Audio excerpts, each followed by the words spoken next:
તો ઓનલાઈન આવકના દાખલાની શરૂઆત પછી સરકારનો સૌથી મોટો નિર્ણય ફોટોવાળા પ્રમાણપત્ર માટે અરજદારે સરકારી કચેરીનું હવે પગથિયું નહીં ચડવું પડે।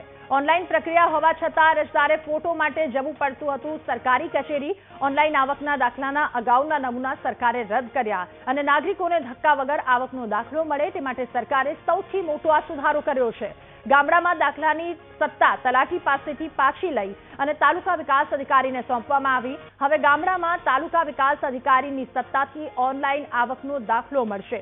સરકારે આપેલો આવકનો ઓનલાઈન દાખલો 3 વર્ષ માટે માન્ય રહેશે અને 3 વર્ષમાં વ્યક્તિની આવક બદલાઈ હોય તો સેલ્ફ ડિક્લેરેશન આ વાતને લઈને આપવું પડશે। ડિજિટલ ગુજરાત પોર્ટલ પર ઓનલાઈન આવકનો દાખલો મેળવવો હવે સરળ બનશે।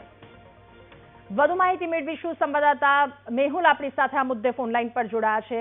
મેહુલ, હવે ઓનલાઈન આવકનો દાખલો મળી જશે, આવકનો દાખલો મેળવવો હવે લોકો માટે સરળ બનશે, શું વધુ વિગતો?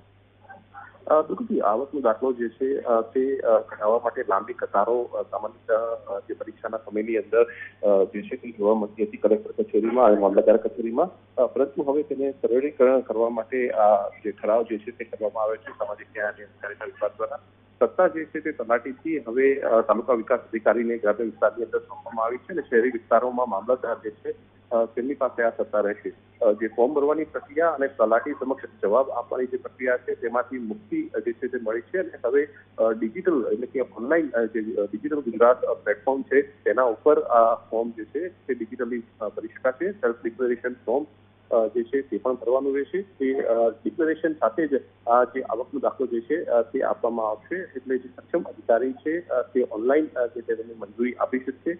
2 જે અધિકારીઓ તાલુકા વિકાસ અધિકારી અને મામલતદારને સત્તા સોંપવામાં આવી છે પ્રક્રિયા જે છે સરળીકરણ કરવા માટે। આભાર આપનો વિગતો સાથે જોડાવા બદલ।